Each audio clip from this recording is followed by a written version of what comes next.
everybody, welcome back. It's of course Cape Rugby TV time. As you know, we talk about what's happening in the world of Western Province Club Rugby. Before we get the wheels turning tonight, let me first say a big thanks, of course, to Score Energy Drinks on board with Cape Rugby TV. We're going to talk to you a little bit about Score a little bit later during the course of the show, where you can win yourself a case of Score. Of course, Decro Paints on board with us with Cape Rugby TV, and we're going to talk to you a little bit about Decro a little bit later in the DIY section of our show, and of course MChem 24-hour pharmacy. Talking about DIY and DIY experts, Jerome Parvater is a DIY expert. Let's just say he's a DIY in the world of rugby. Jerome, welcome back. Thanks for that, JP. I'm a DIY expert and a DIY expert in rugby. Right. So tonight we're going to talk a little bit about some of the DIY that's happening in the world of Western Province Club Rugby. A couple of interesting things, of course, that happened in the last 2 weeks. One of them, of course, the law changes. You guys had a session last week. You've had more movement on women's rugby. There's a couple of friendlies that's happening at the moment. Clubs are preparing for Varsity Cup. There's some more friendlies coming up. And there's a lot of pre-season training. So it's really very DIY, getting ready for the league at the moment. No, it's exactly. And our Varsity Cup starts on Monday. Yeah. So then Varsity Cup starts, and obviously rugby starts. And as you say, all the clubs are playing friendly. So, yeah, everybody's busy training, and yeah, it's good. Do you think it is a little bit DIY at the moment, that like, you know, people are settling in to how it's going to happen? I mean, not everything is solid yet. You don't have, I mean, clubs are going through, a lot of them are still putting pieces of the puzzle together. Yeah, it's still, I would say it's still DIY, but there's a lot of clubs that's really busy and functioning. I was at Henson Hearts last night, so they're busy. Yeah. So yeah, so I can see they're picking up now their training sessions, and they're going more into rugby specific. Yeah. Folks, so we've in fact got quite a few clips that some of our clubs sent in to us tonight. Hands and Hearts, Jerome was at Hands and Hearts, is of course one of them. Falsebay Rugby Football Club, Mike Stagmeyer and his team sent us a couple of highlights from their training last night.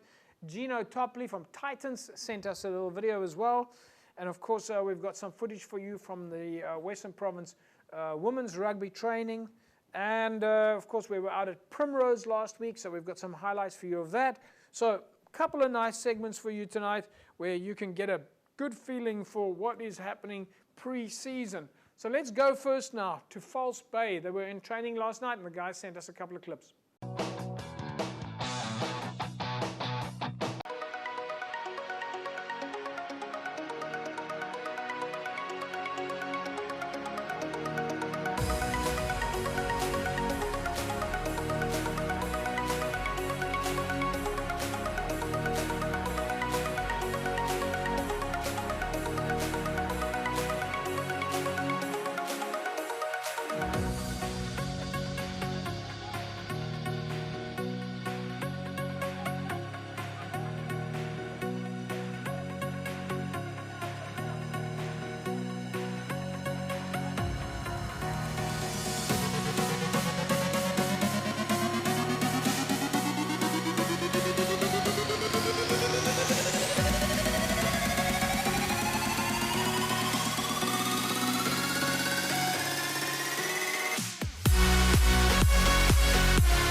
welcome back, folks. So, all right, so that was some training footage there from Falsebay.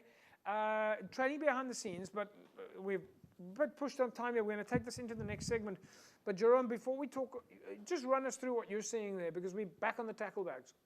Yeah, what I see is obviously resistant bands, and guys are getting contact ready. Yeah.